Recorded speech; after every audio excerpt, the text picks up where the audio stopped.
Alright guys, this is a video for the nerds out there, the gearheads, people that are interested in the way all of this shit works. Our band is a two-piece band, of course, so we have sort of a unique or unusual rig that we use to power what we do. I'll start with the bass. It's just a Dingwall NG2. I play a white one and a green one. And it's just a 4-string multi-scale bass. It has fanned frets, and it has a built-in dark glass preamp, which I really like. It gets me close to the tone that I'm always looking for. And so that's the bass. All right, I've got notes on my phone so I don't forget any of this stuff. We'll pick up the signal path. On my bass strap, I wear a Shure wireless transmitter. It sends my bass signal to this transmitter, which, this is the greatest part about this thing, it also acts as my tuner pedal. So I just have this sitting on the stage somewhere near me, and it acts like a regular tuner pedal, but it's also receiving the wireless signal. And then the wireless signal is sent into our big rack here with 1/4 inch guitar cable that connects to this little patch bay right here.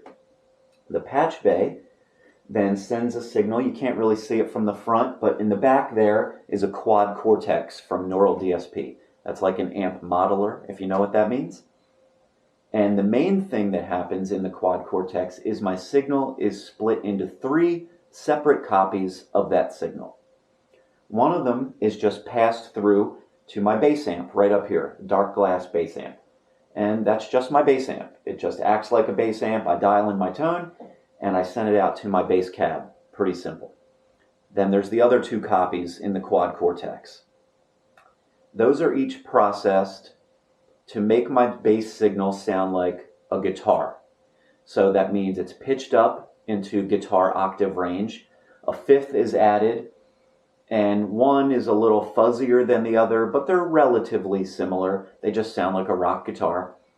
And those hit a Seymour Duncan power amp that's also in the back, into 2 separate guitar cabs on either end of the stage, and that's how you get that sound that is like a bass and 2 guitars. That's the way it's supposed to present to the listener. A bass, drums, and 2 guitars. And so functionally, that's what it is. It's just all coming from my bass signal. What's next? The in-ear monitor situation. Okay, so all of our signals, one way or another, come into this Behringer X32 rack. This is our in-ear monitor mixer. So Julie and I wear in-ears when we play. And so we have separate, customizable in-ear mixes whenever we play. We don't have to worry about the monitor mix that the sound man might give us or might not. They might not even have monitors. There might be squealing feedback from who knows what. We don't deal with any of that. We just do our own in-ear monitors, and it sounds great every time. And when we want to adjust our mix, we can do that with our phone or an iPad or whatever we want, and it's pretty great. And we have to get all of our signals into the mixer. So we have the direct signal from the bass stuff, and that's easy. It goes in there.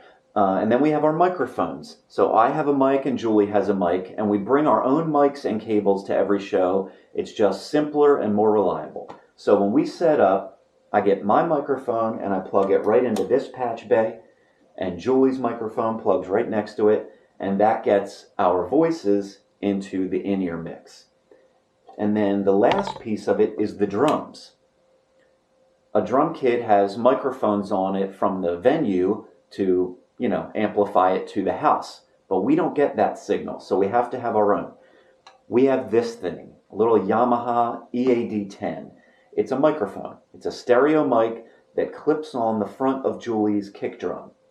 And a cable connects it to this unit in our rack. And the only thing it does is give us a picture of the drums in our ears. So that's it. It's just a stereo mic coming into our in-ear monitor mix, and we can adjust that however we like so that we can hear the drums while we're isolated from the stage in the in-ear monitors. And so all of that stuff, except the drums, the vocals from Julie and I, and all the bass and guitar stuff, if you want to call it that. One copy of that stuff is going into our in-ear monitor mix, and the other copy of it is coming out of this splitter right here. It acts as a splitter or a patch bay, and I bring a 6-channel snake to every show. And one side of it goes to the house, and the other side of it connects here. So there's a direct copy of our vocals, and the 3 channels of bass guitar stuff are coming out to the house. We don't send them a copy of the drums because obviously they have microphones. They don't need our copy of it. And so that's how we get our sound out to the house. And then there is the computer. We normally have a little laptop sitting on top of the rack when we play. What is the computer for? It's doing a couple of things. It's connected to an audio interface, which is mounted right back there. You might not be able to see that. We have a session running in Ableton Live, and that session is outputting 4 tracks out of this audio interface. 4 channels of stuff are coming into our in-ear monitor mixer. One track is a click. I don't hear the click, only Julie does, and I'm thankful that she does. That's really great. There are 2 cue tracks. So a cue track in our case is just any sort of little audio note. Most often it says the song title and then a count off. So it'll say, "Live fast, 1, 2, 3, 4." And we know it's time to go. And that's it for the cues. And sometimes I'll put special messages in the cues to fuck with Julie while she's playing the drums. But you guys don't get to hear that, only Julie does. And then there's a track. A track. I thought you said you didn't play to a track. What's on the track? The track actually does come out to front of house. The track is any sort of audio effects. For example, in Space Babe, there are some like space guy sounds and some sex sounds, which are really important. And those are in the track. That comes out to house. Oh, and gang vocals and random percussive things like a shaker, a tambourine, or a clap, something like that. That comes out of the track. Why do we have that? Because Julie and I are a 2-piece band, and between us, we only have 2 mouths and 4 hands. Her hands are busy playing the drums, my hands are busy playing the bass, and you can't do those things with these amount of hands and mouths. And so our track has a little extra gang vocal and claps and shakers. That's what's coming out of the track. That's the only audio you hear that we're not physically playing. Oh, yeah, the other thing the computer is doing is sending MIDI signals to the quad cortex. Let me explain. In our earlier live shows, I had a giant pedal board with, a whole signal path through pedals and into this custom switcher that I had built. And so I was stuck at the pedal board, pushing pedals constantly for the entire length of our set. And the primary function that I was doing was muting and soloing the amps. So during the set, I'm constantly switching those amps. Like I said, I'm playing through the bass amp and 2 separate guitar amps. And the songs constantly call for one part to be soloed or another part to be muted. And I was doing all of that in real time with my foot, which meant I had to be standing at that pedal board, looking at it and stepping on buttons the whole time, and it was a bummer. So now I've gotten rid of the pedal board and I've programmed into the computer those MIDI signals. So the computer is just telling which amp to shut up for a minute. Now come back. Now shut up. Now come back. Now the other one shut up. So that's the main function. And the other function of the MIDI switching is my whammy. That's the only other pedal I was constantly pushing during a show. The whammy, which affects one of the guitars, not both. And so now I just programmed a MIDI signal to say turn on the whammy, turn off the whammy. So when you hear one of my guitars going to a higher octave, that's that. So instead of my foot pushing the button, I told the computer to push the button. There you go. What else? That's it for the computer. And that's really it.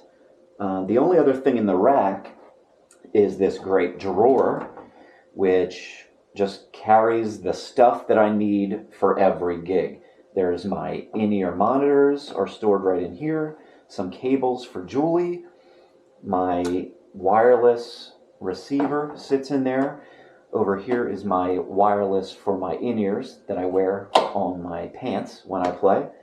This is my little foam windscreen for my microphone, my picks, and some spare stuff, batteries and everything. Pretty simple. This is a wireless router to just allow us to make those wireless changes. Like I said, we can wirelessly dial in our mix. This little wireless router helps make that happen. This is my wireless transmitter for my in-ears.